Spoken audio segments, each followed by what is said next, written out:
Fight fans, welcome back to Carl Perusa MMA. Carl Perusa here with the monster. He's Mr. Kyle Nelson coming off a victorious UFC Vancouver contest against Matt Frevola. Kyle, what's going on, my friend? How are you? I'm doing great. Just settling back in at home, relaxing a little bit. Absolutely. Obviously, one of the big shows, big fight nights of the year. Canada got a big card. Vancouver took on Frevola. Kind of an interesting fight, man. Obviously, go straight into it. The weird moment of that fight, thinking you had the finish, thinking you're winning, calling it back, having to restart. Was that just a chaotic situation? Yeah.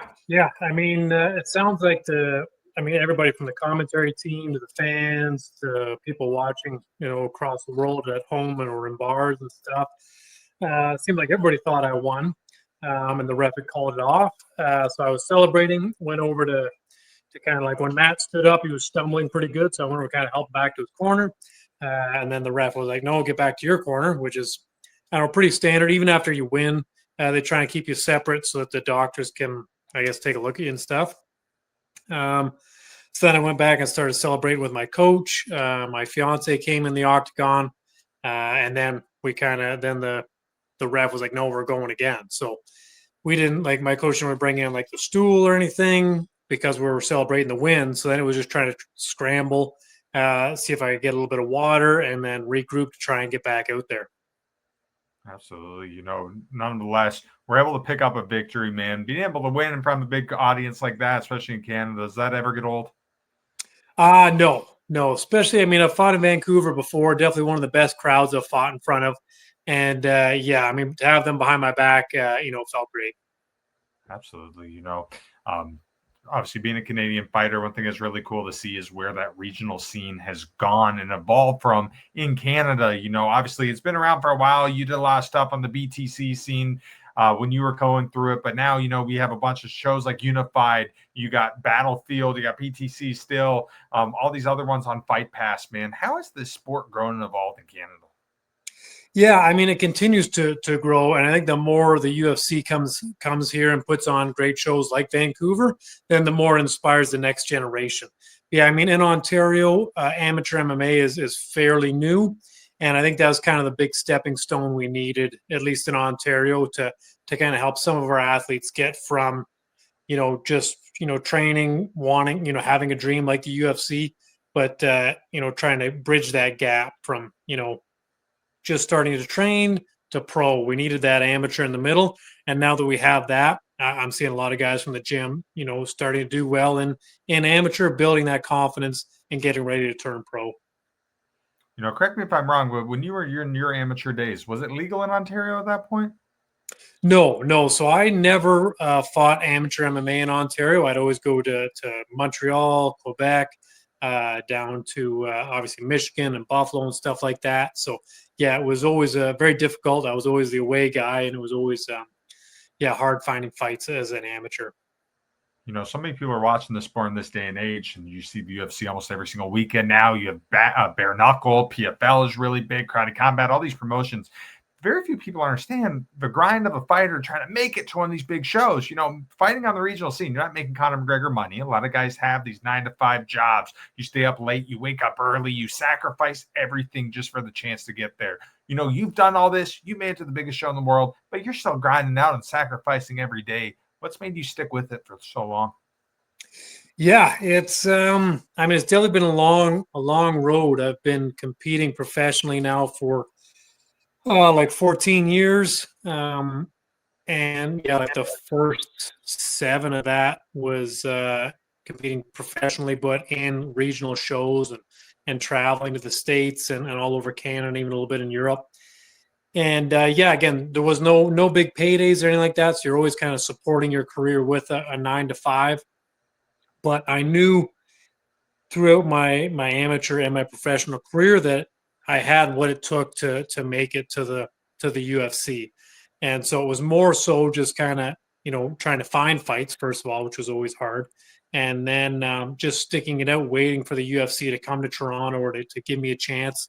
And luckily when I think I was 27, when the UFC came to Toronto, took that last minute fight and was able to kind of finally make it into the UFC.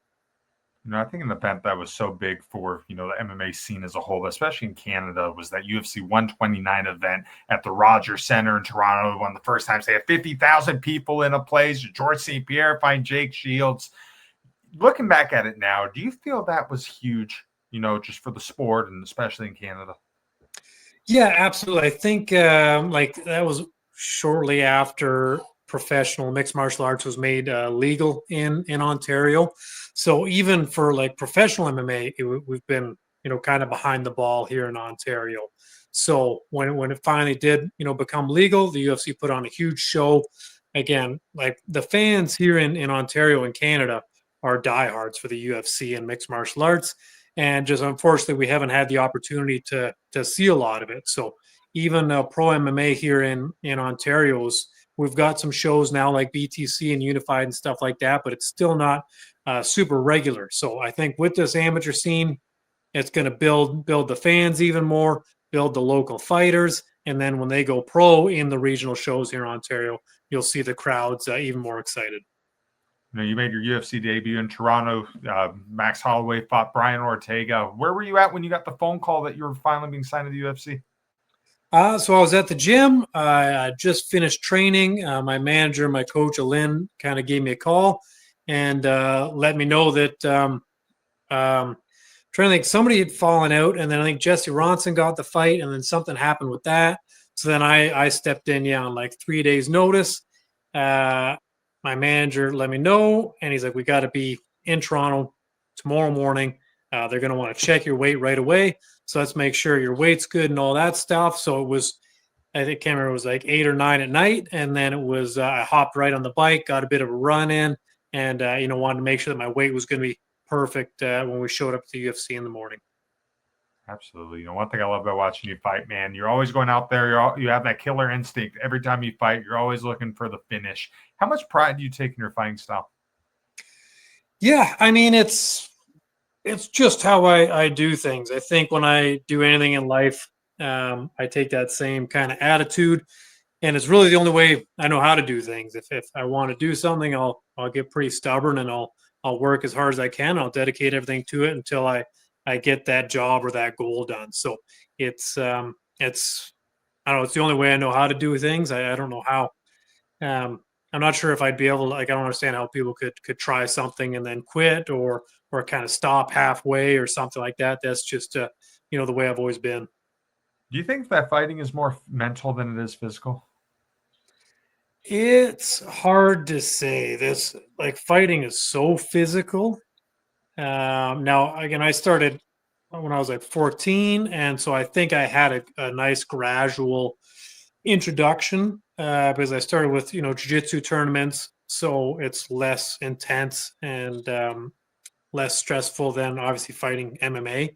So I think I had a nice gradual introduction into pro MMA because I started with jiu-jitsu tournaments, then amateur kickboxing, amateur MMA, pro MMA, and then the UFC. So I think there was a nice like step up each time that I was able to build my mentality along with my career. In addition to fighting, another thing is you're a big outdoors guy. See on your Instagram picture of you hunting. Another Canadian fighter who's big in that as well is obviously Cody Chivanacek, always fishing, hunting. When I was talking with him, we're talking about how primal, acts like hunting and fishing is. Do you feel that those things kind of blend in with fighting? Do you see any similarities or see how that maybe benefits the fighting? Yeah, like I definitely think the type of person that likes fighting generally likes stuff like hunting and providing for themselves and their family.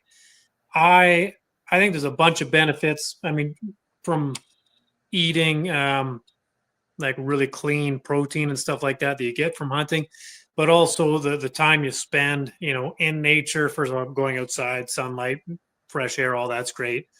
Um, and just spending a bunch of time out in the woods by yourself, nobody's around. You're not stressing about whatever's going on at home or at work or whatever.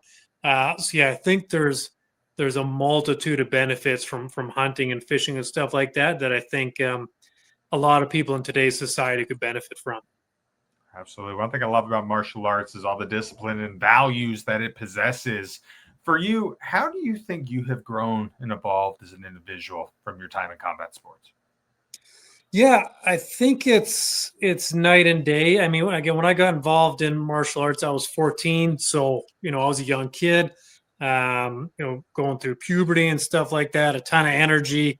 Um, yeah, and I mean, at 14, you don't really know how to kind of regulate yourself, anyways. But I think martial arts provided the best kind of like compass, like a moral compass, um, a great guide and how you should conduct yourself with others, with your family, and stuff like that. It's I think it's something it's big and it's needed for the next generation as well. I see a lot of students and young kids come into the gym that are around that age 14, 15, 16, and they got a bunch of energy. They were never really taught how to express that energy. Um, and they may not understand why they want to wrestle and fight and roll around, but society was like, no, don't do that. That's not good. Masculinity is toxic. Don't express any of your natural feelings. So I think that's really hard on this generation, and they're trying to suppress stuff that's natural. And I think martial arts helps give them martial arts, hunting, a lot of that stuff gives them a natural outlet to do that stuff and kind of find themselves. I think for the most part, fight fans understand that you guys are trying to train for fights, to get bigger fights, win belts, and all that stuff. But I think very few people understand the fight outside of the fight. And to me, that's that fight not to have to clock in at 9 o'clock in the morning, clock out at 5 o'clock. That's that fight to secure financial freedom. That's that fight not to follow societal norms. Live a life on your terms. Create the messages you want to make the impact on the world that you want. For you, has this been a big part of this journey? Yeah, absolutely. I mean, a nice thing about this career and that I've always worked towards is some level of financial freedom. And I mean, that doesn't mean never having to work another day in your life, but being able to, like right now, I'm taking a couple weeks off to spend with the family. So that's something that would have been tricky, when I'm working construction and stuff like that. So it's always been the goal. Now, again, unless you make Conor McGregor money, you're never going to necessarily retire completely. But if I can make things a little bit more comfortable for myself and my family, and when this career is over, if I can pick something up that I enjoy doing that's a little more part time, that'd be the goal. Absolutely. You're on a roll right now. Won 3 of your last 4. What's going on? Are things just clicking for you? Yeah, I think so. I think I mean, I feel like the skill's always been there. I think we just ran into some road bumps with nutrition, not even necessarily nutrition, because I feel like my nutrition was always good, but just like the weight cut and some of the stuff I did around making weight, especially for 145. But I feel like all that's kind of come together, and training's always been great. I feel like I've always performed well in training, and then it was just trying to um, show up in the octagon with the energy systems and stuff like that to perform like I do in training. At this point in the career, what's the ultimate goal? So, I mean, right now we're just setting short-term goals. It's going to be the next fight. Up until Saturday, it was win that fight. That's at the end of that fight, I had no clue. I didn't have any plans for Sunday or Monday. It was just to get to that fight and do the absolute best I could. So now it's going to be the same thing. We're going to aim for early next year and get the next fight. It's I mean, I love somebody like Drew Dober. I think he's a great name.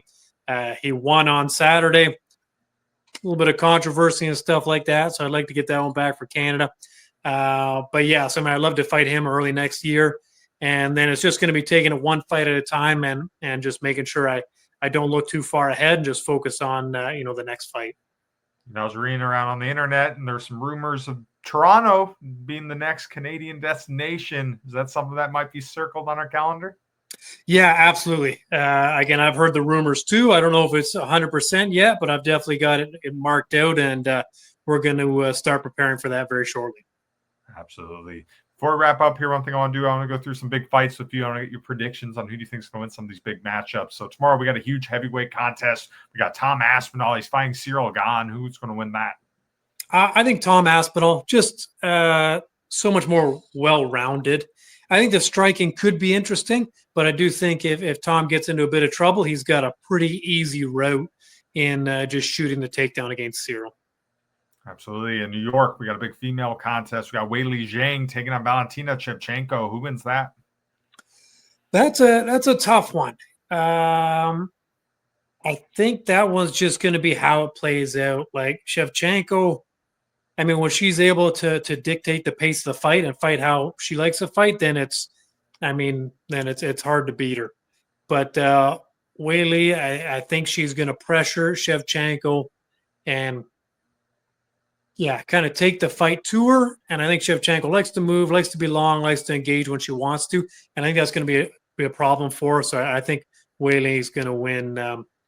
It'll probably be a decision. It's hard to put away Shevchenko, so I'll think Weili by decision. You know, the main event from that one's banger. You got Jack Della Maddalena putting the title on the line against Islam Makhachev, trying to get a second strap. Who wins that? So I think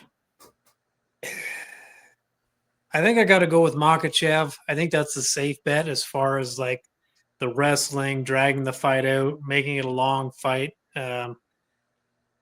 Yeah, I mean, I could see Makhachev getting tagged early would be the big problem if he stands too long. But I think he's going to come in with a good game plan and look to close the distance early. So probably Makhachev by decision. Absolutely. You know, you've trained with so many great high-level fighters. We just mentioned some of the biggest names in the sport right now. When you're seeing the bigger names or when you're watching the big fights, do you get motivated? Does that make you excited? Do you get boosted up with that? Yeah, absolutely. I mean, that's what I'm doing, right? That's what we're here for, to work our way up the rankings and eventually fight, in a co-main, a main event, get up into that top 15, top 10. So yeah, it's pretty cool seeing the fighters there and the guys that I've trained with starting to make their way up there. Mike Malott fought in the co-main on Saturday, and that was great to fight. I mean, great to watch. So yeah, it definitely doesn't seem that far away from me. It seems like it's within reach. You know, speaking of Mike Malott, obviously big win over Kevin Holland. Do you think it's safe to say is he one of the main faces of Canadian MMA right now? Yeah, absolutely. It's I mean, we got so many people kind of coming up right now. Like Zahabi's obviously doing really well. Mike, Jasmine. I know she had a bit of a speed bump on Saturday, but I don't think that's going to slow her down. I'd be surprised if she hasn't already messaged the UFC wanting to get right back in right away. So, and Jourdain's on a tear at 135. His brother's in the UFC now. So I feel like Canadian MMA is doing kind of the best as a whole than it's ever done. I mean, obviously George was the GOAT, but it was kind of just George. And then Rory McDonald was there for a bit, but I feel like it was just George leading the charge. Now we've got so many fighters from Canada on a roll right now that I really think it's kind of, raising everybody up. You just mentioned some of the top Canadian fighters right now. For me, I always love those old Canadian OG guys. When I first started watching these, the Sam Stouts of the world, the Jesse Ronsons, the Mark Hobnicks, you had the Chris Clemences. There's so many others, Ivan Menjivar, so many others. When you look back at it at those guys and see the new guys now, is that just pretty cool to see the evolution of everything? Yeah, absolutely. And when I see the new guys, a lot of time it's one of the old guys in their corner. So it's cool going out, to whether it's the pro shows around, the amateur shows, and running into Mark Hominick and Sam Stout and Ronson. It's like everybody's still here. The community's still there. So it's great to kind of run into all the legends and stuff like that at these shows. Absolutely. All right, Kyle, last question for you, my friend. You've been doing this for so long. Do you feel like it's inevitable, some way, shape, or form? Will you be involved in martial arts forever? Yeah, absolutely. I don't see why. Like, I look forward to, I love fighting and stuff right now, but I look forward to like when I was cornering Diana Belbitsa.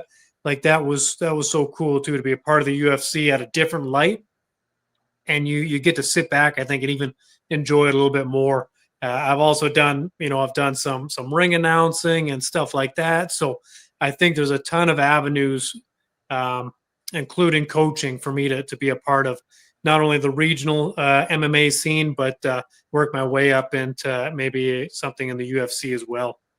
Absolutely. I lied. I have one more that I need to ask you. You fight predominantly on Saturdays. Between October to November to April or May, there's always an event on Saturday night, and that's called the Toronto Maple Leafs. Is it hard to get the attention of sports fans when you're fighting to not watch the Leafs and watch you instead? I don't know. I haven't really noticed. I don't pay a ton of attention to hockey. And from what I understand, the Leafs haven't really been doing well for the last while. So I know the fans are still big with them. But I mean, the Blue Jays they're doing really good right now. So that was something I did notice. A lot of talk about the Blue Jays around my fight and stuff like that. But I don't think it takes anything away from each other. I think the fans are so dedicated here in Canada. I think they can support the Maple Leafs and the Blue Jays and all of us UFC fighters. Absolutely. Well, Kyle, man, thank you so much. Once again, congratulations, and I really appreciate the time. Yeah, thanks a lot for having me on. Absolutely. That's it for us today. Carl Peruzzi. He is the monster. He's Mr. Kyle Nelson. Thanks for watching, fight fans.